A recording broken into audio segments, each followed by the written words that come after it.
Stepping up, Lordship, I think so. Yes, how long do you want? 2 weeks, Lordship. On pre-made by petitioner, this is matter of 2 weeks. Much obliged, State Lordship. is also Yes, Your Lordship. State as a party. fine. 2 weeks. I love Lordship. May it please Your Lordship. Your Lordship, I beg to mention item number 5. The conducting counsel, Ms. N.G. Shilla, is on medical leave, Your Lordship. No objection, Your Lordship. On pray is made on behalf of Mr. Andy Sulai, who Leonard E.A.G. N.G. Shilla, Your Andy Lordship. Silla, who is said to be on indisposed on grounds of personal difficulty. Accordingly, as paid for, this is matter of 2 weeks. Much obliged, Lordship. Please, my lords, I beg to mention item number 7. The same prayer, my lords. Mrs. Shilla is on leave. I'm for the appellant bill. Katuka Ju order mo? I know. 2 weeks. 2 weeks. Obliged, my lords. Obliged, madam.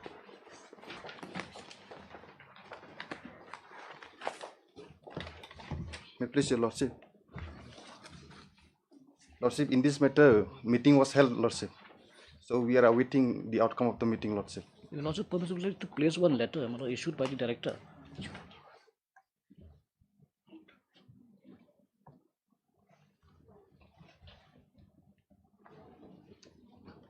A meeting was held pursuant to the communication issued by the director on 3rd. Then after my lord, on the 5th, you will see the second para, my lord. Yes. It will also be mentioned that the High Court passes a relevant order in the month of December 2024 that both parties has come to a settlement of court on more than 1 year has elapsed. And the Honorable High Court has remarked in the order that state petitioners has to come out with a categorical stand as to whether it is inclined for the matter to be settled or not, so that the matter can proceed for this court to dispose of the petitioners on merits. Hence, it is requested that the matter be settled at the earliest, and the decision of the government whether to settle the matter amicably or not may be conveyed to the Honorable High Court before the next date of hearing, which has been fixed after 3 weeks by the Honorable High Court of Meghalaya on 3/31/2026. As per the communication, it seems that the matter is still lying with the government for final decision. Further 2 weeks' time may be granted to the state. Yes, Lordship. Meeting has been held. Yes, Oh, yes, on the 3rd. You were Yes, we were there, my lord. Yes. only the decision to be made. Yes. Learned counsel for the respective parties. Learned counsel for the respective parties have submitted that a meeting in this regard has been held. However, the outcome of the same has not yet been conveyed by the relevant authorities to the parties concerned. It is prayed that some time may be allowed for the result of such proceedings to be made known. Accordingly, as prayed for, this is matter of 2 weeks. All right. Item number 2.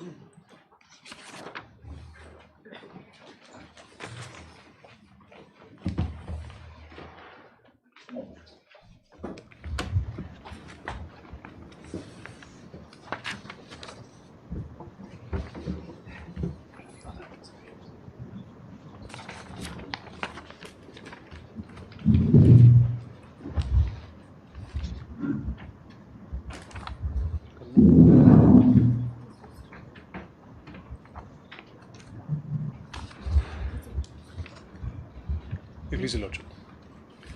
This is item number 2 and item number 6 can be heard together. Item number 6 is the cross appeal that has been preferred by Nahai. Yes, yes.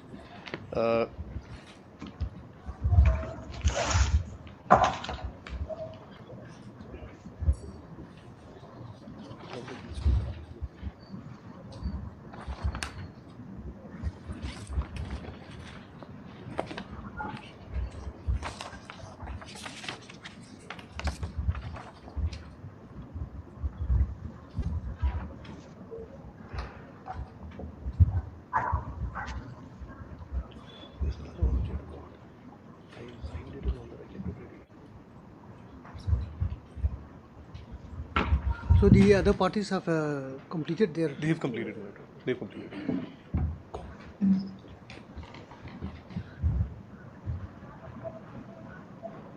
Yes, these are my written submissions which will cover the appeal as well as the cross appeal.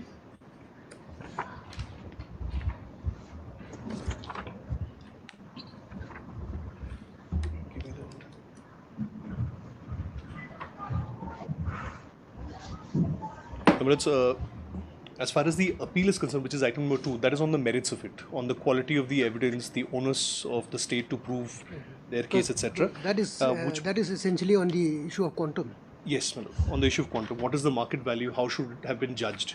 Okay. That will take a little bit of time. Before that, the cross appeal which has been preferred by Nahai essentially is on the point of jurisdiction. They are questioning the maintainability of the entire reference proceedings. And on the last date, they have abandoned their argument on all other points of limitation, etc. They are now confining themselves only on the point of section 11A, which was a newly introduced argument, if your lordships recall. In the absence of the, copy of the award on record. One, it is a twofold argument. Number one, they have attracted 11A. What 11A says that the proceedings have to be completed within 2 years of the declaration under section 6. So they say that this time period has expired and therefore it is a deemed lapse. And number two, that because the award was not on record, therefore 11A is attracted. So on that point, if I may just take your lordships to 11A. If I understand correctly, Nahai is now restricting their case only to this 11A aspect. So please take section 11A.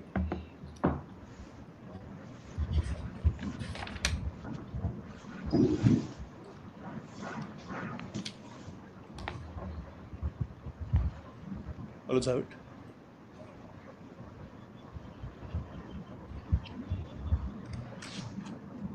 A. 11A. Yes.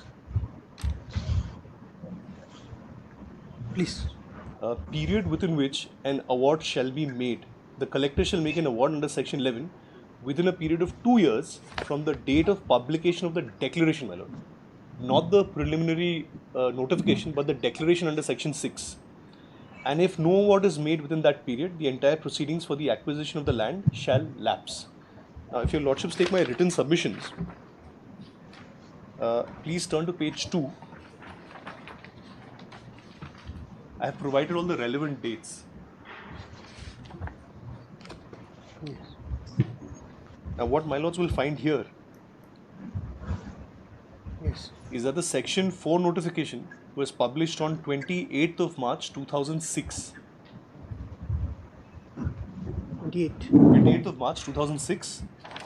The declaration under section 6, this should be section 6, I apologize, this is a typographical error. This was published on 7th of September 2006. 7th of September 2006, Can you mute your...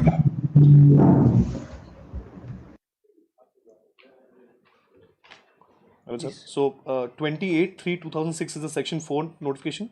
The declaration under section 6 on 7th of September 2006, and the award is published on the 19th/10/2006, well within a year. So I don't see why section 11A is attracted in the first place. The second argument is that the award in itself was not part of the section 19 statement by the collector, and it was never made part of the proceedings. The fact remains, my lord, in the section 19 statement, when it was referred to the court, if your lordships have the paper book, page 85 of the paper book.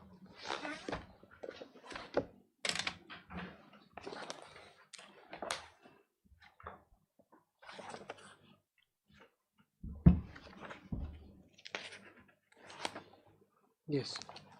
My lords will see this is the letter dated 15th January 2007 upon receipt of a section 18 request by the appellants. Yes. The collector made a statement under section 19 on 15th January 2007 for reference of this issue to the special court. My lords will look at the parties whom this copy was served. Serial number 2. Yes. Nahai was served a copy as far back as 2007. Now, if at all they had any grievances with regard to this statement under section 19, they should have raised it immediately. When they participated in the section 18 reference proceedings, it went on for several years. they did not raise this objection even once. Now please see the written statement that has been filed by Nahai, which is at page 92.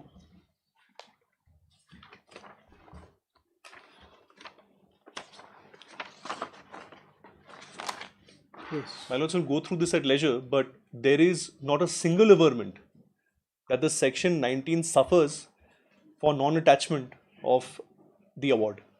No statement anywhere. They have never said that the reference is bad in law or that the court lacks jurisdiction to take up the case because the reference has not enclosed a copy of the award. But if I remember correctly, the argument of the Nahai is that this is a new discovery. As far as the It cannot be a new discovery, my lord. They participated in the proceedings all throughout for several years. How can it be a new discovery? For my learned friend, it's a new discovery because she did not participate perhaps in the proceedings before the learned trial court. They're raising it for the first time, not a new discovery. Nowhere in their petition have they ever said that it is a new discovery of facts. If your lordships recall, when they filed their cross appeal, this was not a point taken. They said it is a pure question of fact, a pure question of law. For that, we'll have to see whether they were aware of it. They were aware of this position all throughout.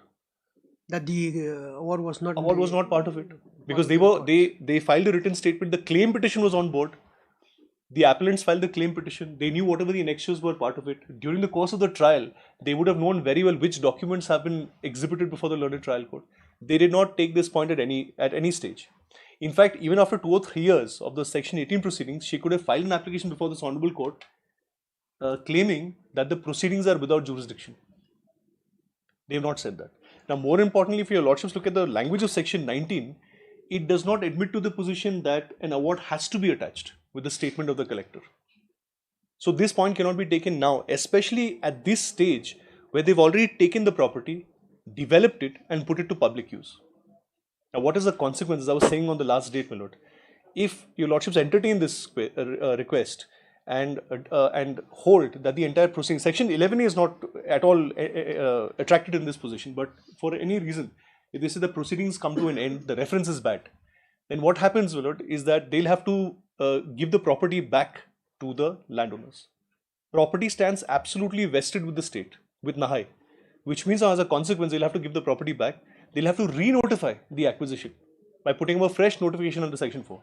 This will put a huge burden on the public exchequer. Absolutely inappropriate relief to be granted at this stage, after passage of such a long time. Also, in this respect, I am referring to one judgment.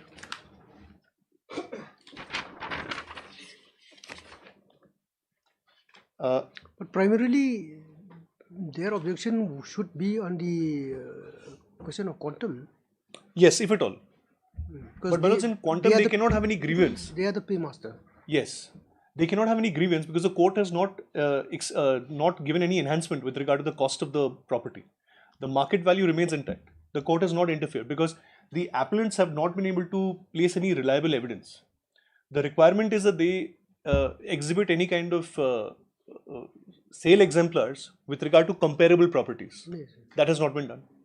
They are only referring to the evidence of CW5 and CW7. And the only document that they're relying on is a letter issued by the Revenue Authority of the KHADC. He is not competent to issue any such letter or to fix the rates for land acquisition. So, I don't think they have any grievance with regard to the rate. Court has not enhanced the rates. So, there was no need for the Nahai to file a cross appeal. What I mean to say is that in these proceedings, Yes. since the appellant has come for enhancement of the award, Yes. so their focus should be on that. Only on that. Correct. Anyway, That's correctly observed. please, you are referring to a judgment? Yes, Philip. Ramchand versus Union of India, 1994, 1 SCC, page 44.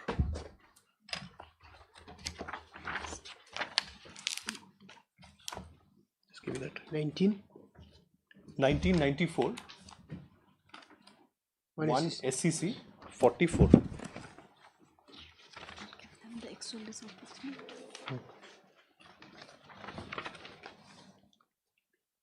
This is only on the point of delay. Your lordships will have to look at the conduct of Nahai and the sheer delay in raising all these points before this court. Please turn to page 55, para 16.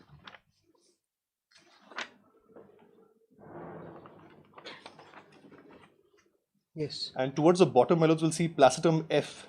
the sentence beginning with by not questioning. Yes. By not questioning the validity of the acquisition proceedings for a long time since the declarations were made under Section 6, the relief of quashing the acquisition proceedings has become inappropriate because in the meantime, the lands notified have been developed and put to public use. The lands are being utilized to provide shelters to thousands and to implement the scheme of a planned city, which is a must in the present setup.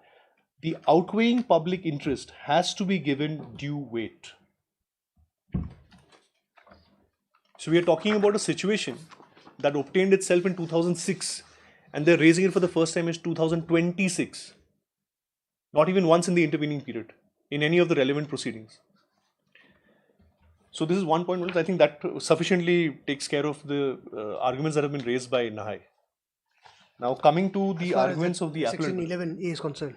Yes, Manoj. 11A is not retracted. 11A says that the proceedings have to be closed within 2 years. But the purpose is very simple. Now, every property has a certain value. This value will keep escalating because of inflation, which is why this 11A was brought in by way of an amendment of 1984 to ensure that the proceedings are concluded at the earliest so that the landowners can enjoy the compensation. Now, by dragging it over 5-6 years, the property values keep escalating. Just to ensure this position is taken care of, 11A was introduced. Now, they say somehow 11A is attracted. I don't see why, because the entire proceeding was completed within 1 year. So this whole 2 years, this aspect does not come. Somehow they are saying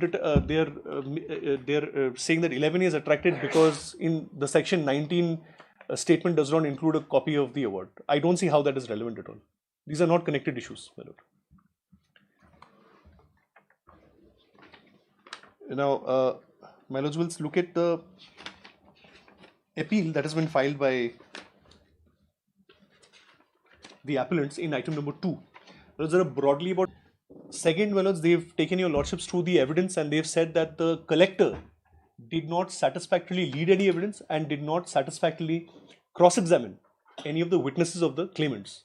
And that becomes a point which automatically works in their favor. Third is the question of determination of the market value of land, that they argue that they've brought in reliable evidence before the learned trial court to show that the market value was much higher than what was offered by the collector, and the court disregarded this evidence. And lastly, Manoj, one point that I am raising is the question of compensation and solicitation, which I'll just take your lordships through. First, Manoj, I'll just address the point of onus of proof. So it is being argued, Manoj, that whatever rate has been offered by the collector was insufficient. Now, once a reference is made and the matter reaches the special court, it is the duty of the collector to lead evidence to prove that the market rate should be what has been offered. This, my lord, in my humble submission, is not a correct proposition of law. I'll just take your lordship to the first judgment. 2004 10 SEC 745.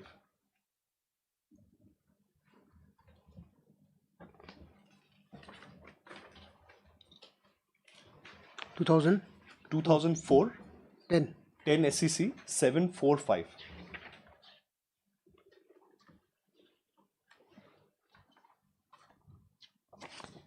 Let's will turn to page 754. Para 10. Yes.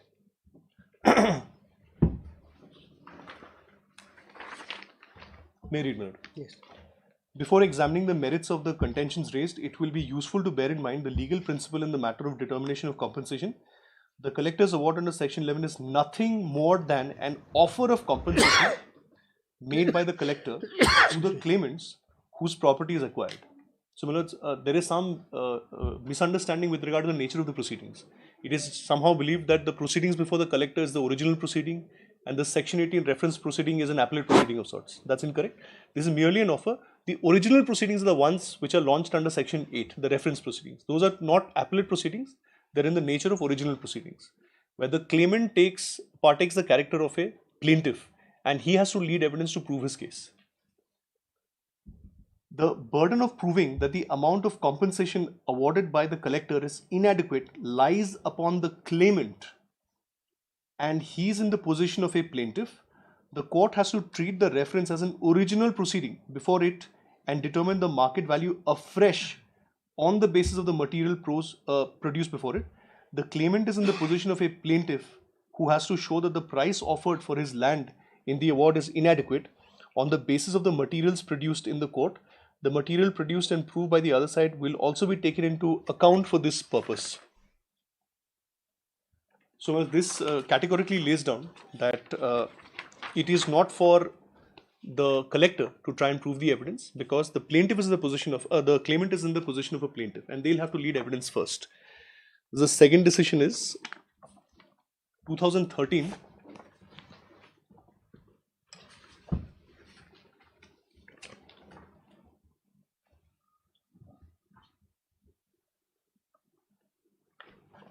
SEC, page 50.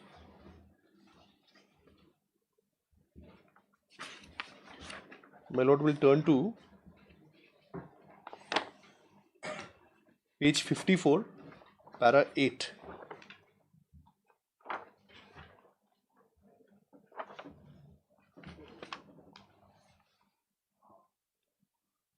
Yes.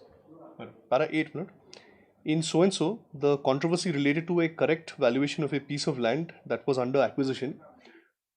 The court found that the reference court had virtually treated the award to be a judgment under appeal, hence fallen in error on the fundamental question of the approach to be adopted while answering a reference. The court observed a reference under Section 18 of the Land Acquisition Act is not an appeal against the award, and the court cannot take into account the material relied upon by the land acquisition officer. Very relevant, my lord. In his award, unless the same material is produced and proved before the court. So also the award of the land acquisition officer is not to be treated as a judgment of the trial court open or exposed to challenge before the court hearing the reference. It is merely an offer made by the land acquisition offer, and the material utilized by him for making his valuation cannot be utilized by the court unless produced and proved before it. It is not the function of the court to sit and appeal against the award, approve and disapprove its reasoning, or correct its error, or affirm, modify, or reverse the conclusion reached by the land acquisition officer as if it were an appellate court. The court has to treat the reference as an original proceeding before it and determine the market value afresh on the basis of the material produced before it. The third judgment, Willard, is 1994, 4 SCC 595.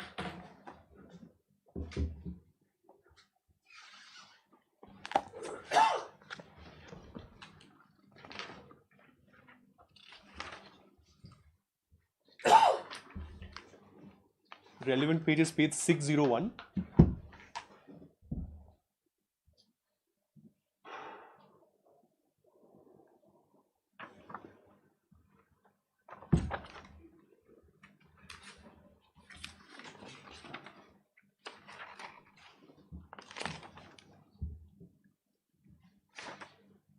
Page 601. It is a continuation of para 5. Yes. And the relevant part your lordships will find at placetum F. Yes. The second line, it begins somewhere in the middle with the words, the burden of proof is always.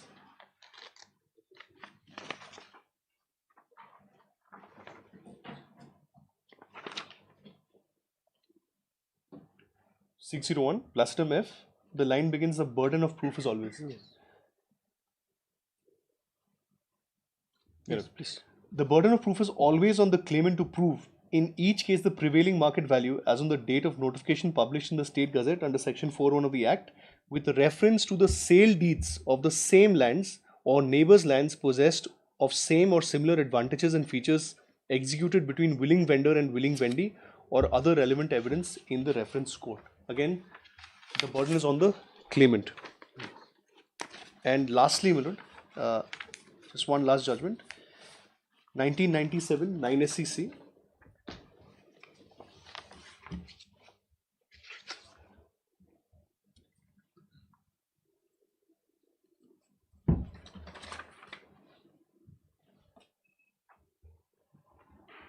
Page 673.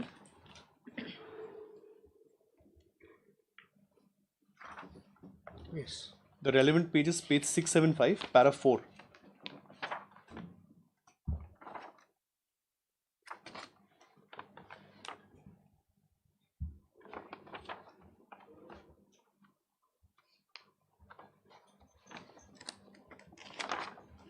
Yes.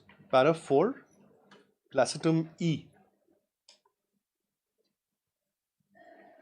Yes. This begins with the sentence, it is settled law. The words, it is settled law.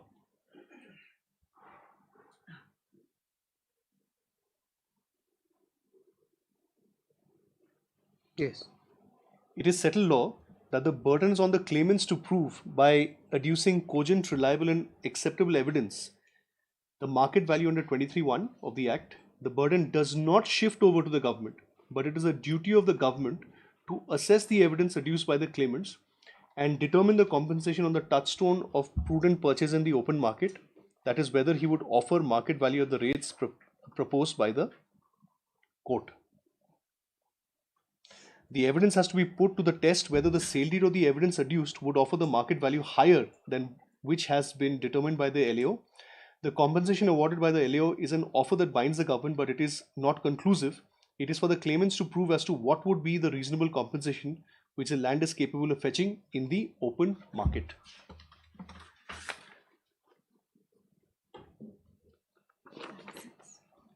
And lastly, there was another issue that had been argued that so this is on the question of onus, my lord. This would satisfactorily show that the entire onus lies on the claimants. Now, there was another argument that they had advanced that they produced evidence and their witnesses were not satisfactorily cross-examined. And that itself automatically leads to the inference that they have made out a case. Now, please take this judgment, 1968 SEC online.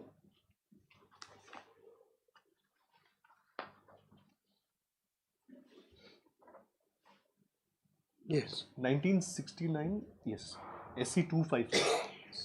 68 or 69? I'm sorry, it's AIR 1969, Okay. page 255.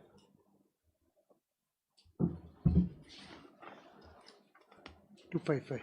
255. So the contention was that I have not satisfactorily cross-examined the witnesses. That's the issue. Let's will turn to the next page, para 6.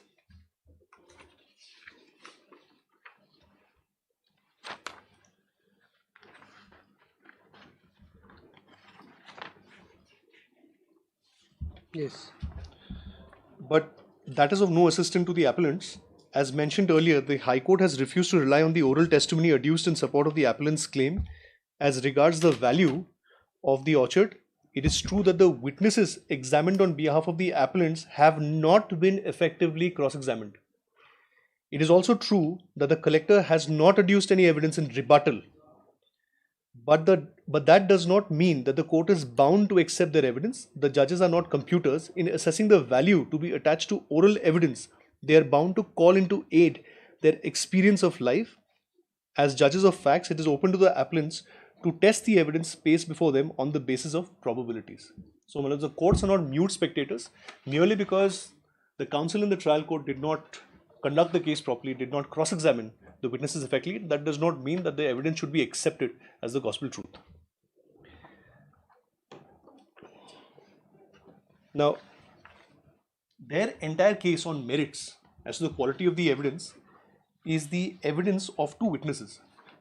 One is CW5, who's the revenue officer of the Khasi Hills Autonomous District Council.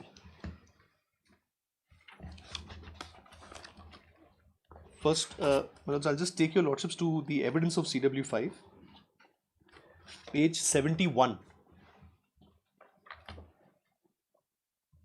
of the paper book. Yes.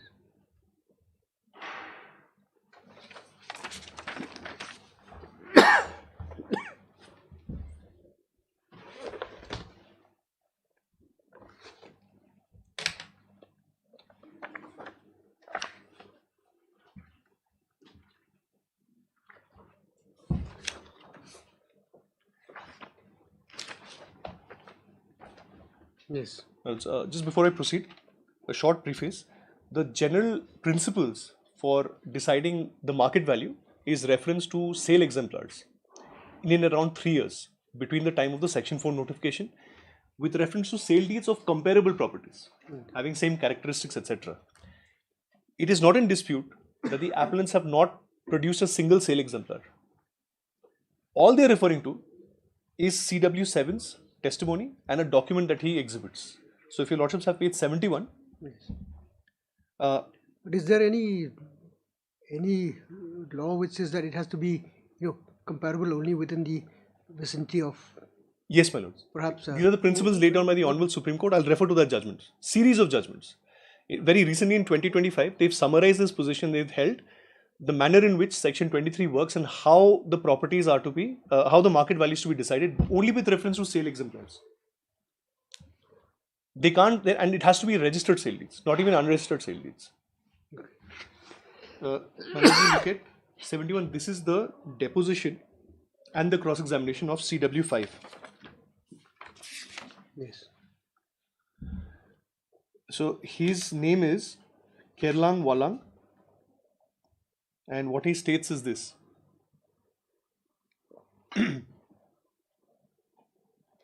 Yes. I am serving as a revenue officer of the Autonomous District Council Shillong, and on 28th April 2006 I had issued a land valuation certificate in respect of the land at Baridwa, Ribhoi District, Meghalaya, which is Exhibit 1, wherein the present market value of the land therein is shown to be rupees 300 only per square foot. With regard to issuance of certificates for valuation of the land, the Revenue Department of the District Council rely on the no objection certificate, rely on the headman of the areas. I cannot say whether the land adjacent to the land as per Exhibit 1 will have the same value. Now, it's interesting to see what is Exhibit 1, my lord. That is at page 35.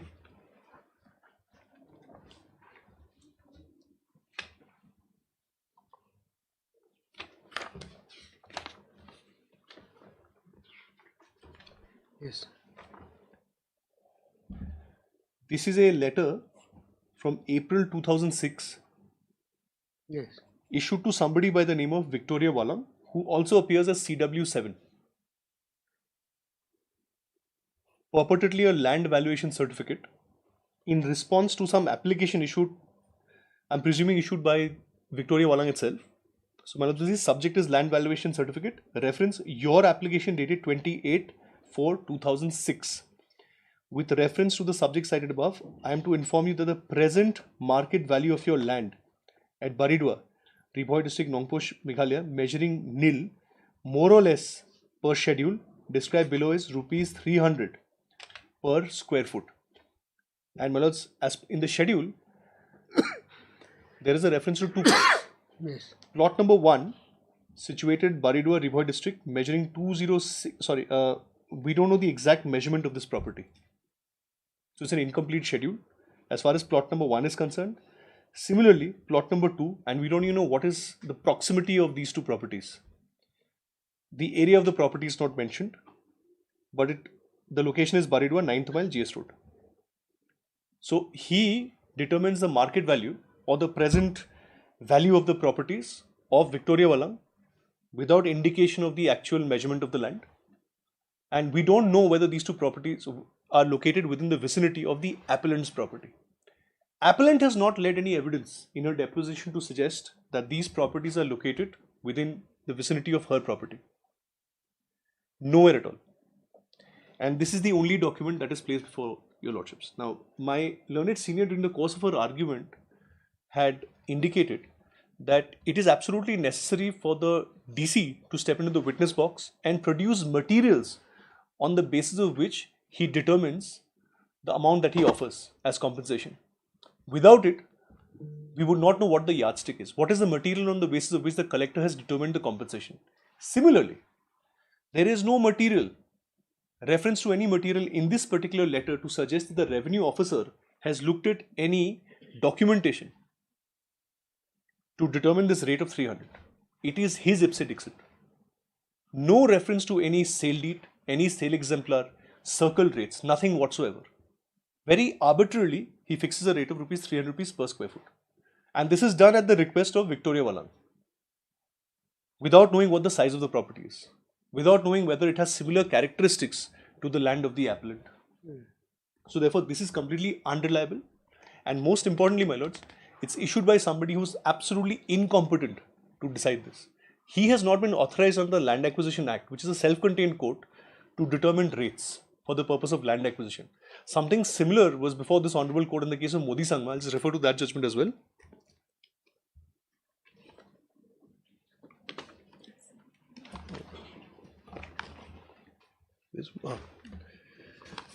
This is 2016 SCC online, Meghalaya 193.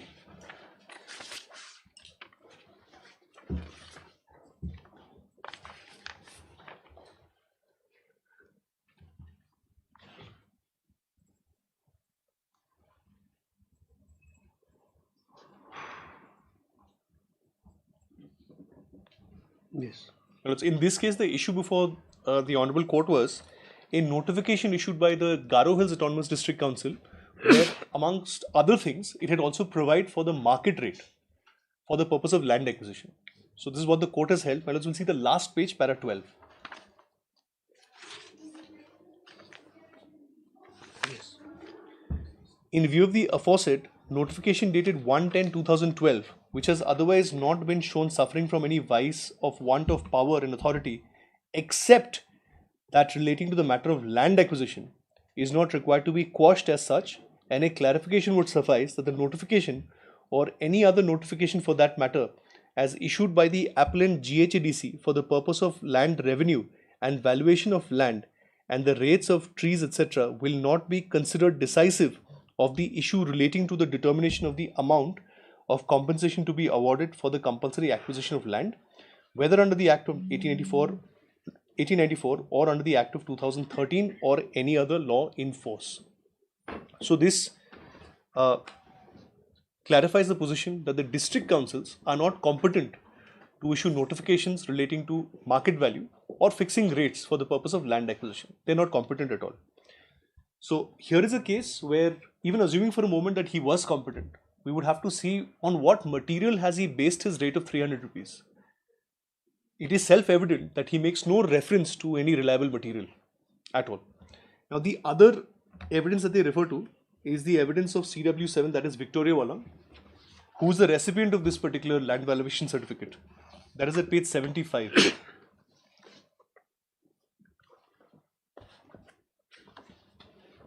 And also, my lord, before I forget, at page 35, what your lordships will see, a very interesting point, that just, if you, I may just keep your lordship's attention at page 35 for a moment, just last two things. Yes. He exhibits this document, but does not prove his signature. To the best of my knowledge, even if we say that this is a public document, a certified copy was not placed before the court. So this is otherwise inadmissible in evidence. I've taken that plea in my lords. But that stage is... no, I'll satisfy your lordship. That can be taken even now. Just because a document has been marked does not mean the court will have to accept it in totality. If the law prescribes that it cannot be accepted, then it cannot be. The contents cannot be looked into. It may be marked by the court, but that will not be sufficient. Then my lords will turn to page 75. This is the evidence of CW7, the deposition. Yes. So these are the two key witnesses. Now let us see what is the quality of evidence that she places before the court. Let's have it. Yes. I, Victoria Wallang, daughter of so-and-so, do hereby solemnly affirm and declare as under. I am a resident of Upper Lashamir. I am the owner of a plot of land at Baridua, GS Road, Right Marwet, Ribhoi district, Meghalaya. My plot of land is on GS Road in Baridua, near the land belonging to Savita Deora. That's all. We don't know exactly where. How far, how near, we don't know. My land and the land of Savita Deora are similar in nature and very close by and have same market value. How would she determine this? We don't know the characteristics of the land at all. Whether her land was a agricultural land or any other form of land. That the going market rate of land at Baridua, GS Road, Right Marwet, Ribhoi, Meghalaya in the year 2006, when the land was acquired by the collector for 4-laning of National Highway, was 300 rupees per square foot. She makes this statement. She's not even competent to do so. The market valuation of the land in and around the area where the land of the claimant is situated at the time of acquisition was not less than 300. Again, very broad, generalized statement she makes, without any competence, without reference to any materials or sale exemplars.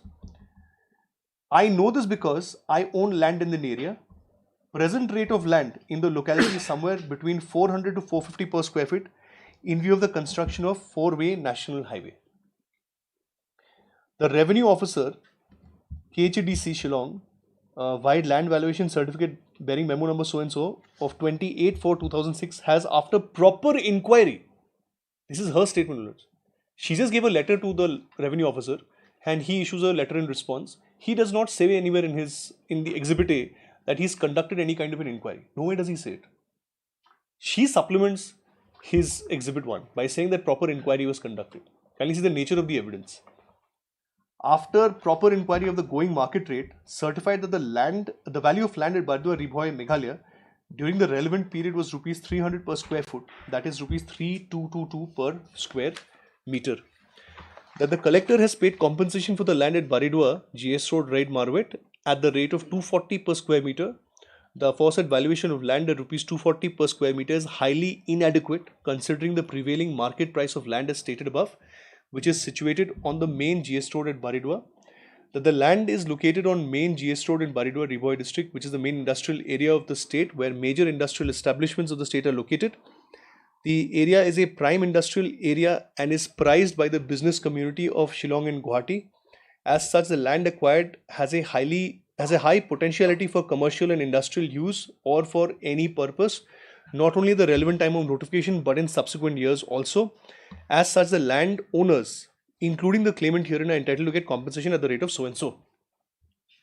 So, two key witnesses. One is CW5, who's responsible for Exhibit 1, does not hold any kind of inquiry. He is incompetent to do so. He prescribes the rate should be 300. She is the witness who's the beneficiary of Exhibit 1. She claims that she supplements his evidence by saying it was done after proper inquiry. She's again not competent, not that she was actually present. So she has no authority or competence to say any of these things. Now, as I was saying, my lords, the settled position of law with regard to the general principles of the rates. So I'm referring to the case of. Where is the cross-examination here? Of. Where is the cross-examination of this witness? CW7? Yes. Yes, Lord.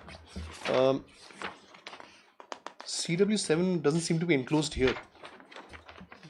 This is their.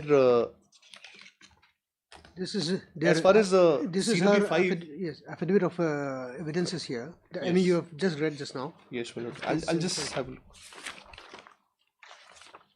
Next. CW8. The cross of all the other witnesses here, for some reason 7, there's no cross in this particular document. A CW5's cross is there. If your lordships turn to page 71,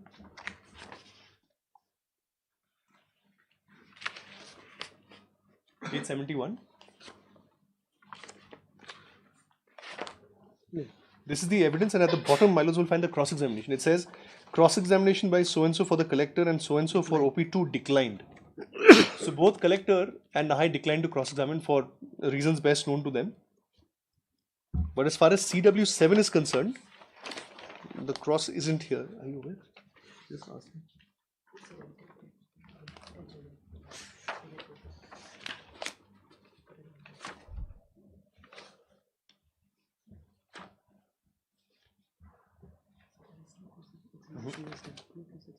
It wasn't done.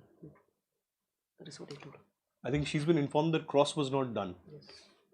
But that usually is recorded. It should be. It should be recorded. I have no reason to disbelieve what my friend is saying. So perhaps unless cross was not done, but lordships can similarly CW5 cross was declined. So perhaps the cross of CW7 was also declined, but that will not be relevant in my humble submission because nothing material or reliable has been offered by CW7.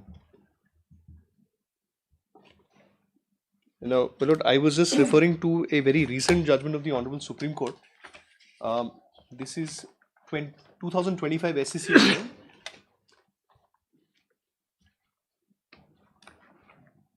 2025? 2025 SEC Online, SC 1043.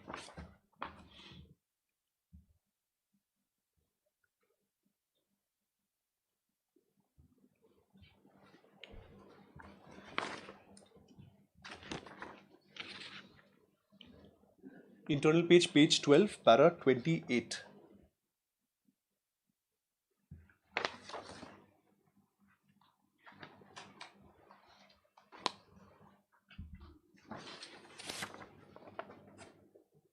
May I read, my lord?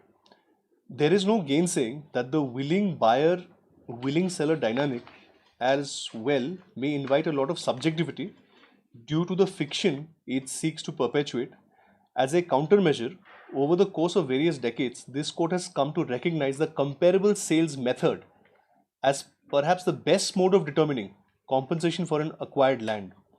While the reasons for this may be manifold, it seems to us that the advantage of using the comparable sales method in land acquisition is that it provides the court with tangible, real world examples of transactions, eliminating the need for speculation about how a willing buyer and seller might negotiate a price.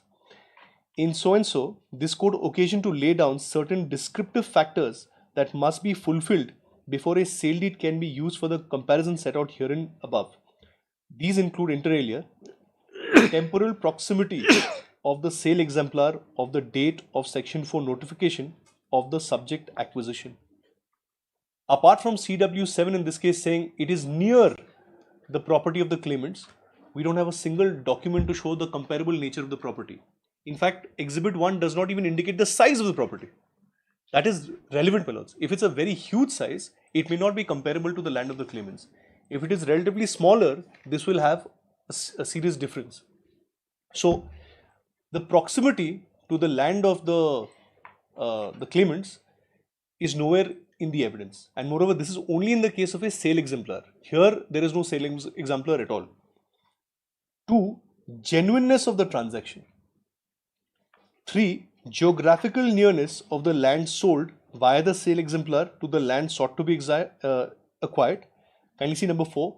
Comparable sizes of lands. And 5. Similarity in the nature of the lands. These are 5 broad grounds on which, guiding factors on the basis of which the court may allow some documents to be looked into. These are all sale instances. In this case, there is no sale instance. Had there been a sale instance, these are the guiding factors. And these are the general principles the courts would have to follow for the purpose of determining the market value of the property. Anything else?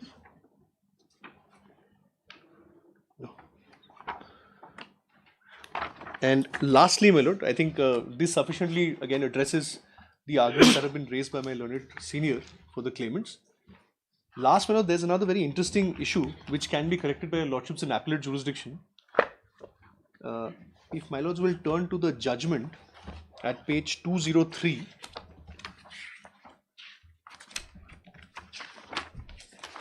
In the reliefs that have been granted to them, please turn to the relevant page at page 239.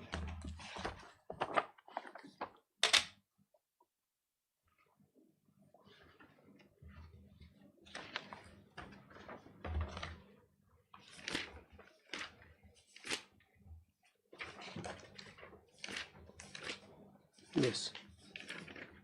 Hello. Para 31.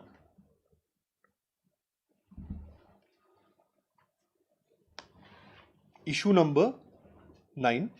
To what relief or reliefs the parties are entitled to. Since the claimant have been found entitled to be paid with the compensation with the assessed amount of the boundary walls, this is the only additional compensation that he's granted, which was not originally awarded by the collector, but the reference court grants him this additional compensation. Since the claimant has been found entitled to be paid with the compensation with the assessed amount of the boundary wall fencing on acquired land of rupees 5,92,600, along with solatium of 30% per annum and interest at 12%. I'm concerned only with this grant of solatium at 30% per annum. Please turn to section 23 of the Act. I would submit, madam, this the court has exceeded itself in granting solatium at 30% per annum. This is a one-time payment, not on the compensation per se. It is only to be granted on the market value, nothing further. Now, since the court has not granted enhanced market value, has not increased the market value, the question of grant on solatium does not arise. If lordships have section 23, please turn to subsection 2.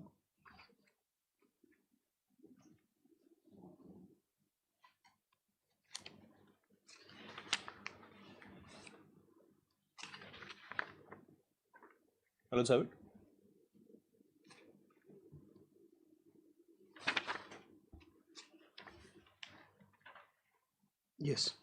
This reads, in addition to the market value of the land. Kindly take note of the opening lines of this section. In addition to the market value of the land, as above provided, the court shall in every case award a sum of 30% on such market value in consideration of the compulsory nature of the acquisition. So this amount of solatium at 30% is given as a one-time measure and only on the market value. So in this case, the court has not entertained the request for enhancement of market value and solatium was already paid. This is not in dispute. So once there is no increase in the market value, there is no question of payment of solatium and certainly not on any other factors of compensation. So this, my lords, is the only last point that I would raise before lordships. In appellate jurisdiction, I would humbly pray lordships may correct this. Otherwise, this will result in unjust enrichment of the claimants, my lord.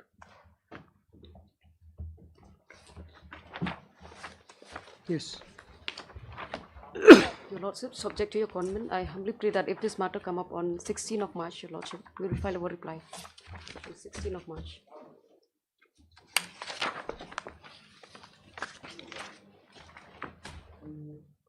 Mr. S.N. Leonard G. has advanced his argument on behalf of the respondent collector and has concluded the same.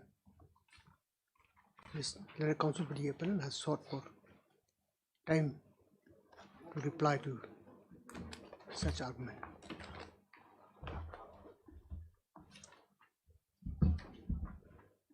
We will not have it on Monday 17th. Pardon, Your Lordship? 17. We'll have it on 17th, Tuesday. Okay, Your Lordship. Just Monday, usually we have DB. As agreed to by the parties, this is matter. Will you also be arguing? So I don't think Nahai will have any further arguments, right? Okay, we'll see how it turns out. Let's see their reply, Lordship. As agreed to by the parties, this is matter on for the hearing on 17th. 17th March. The similar order for item number 6 as well. Yes, same order. Yes, highly pledged. Much obliged. Item number 4.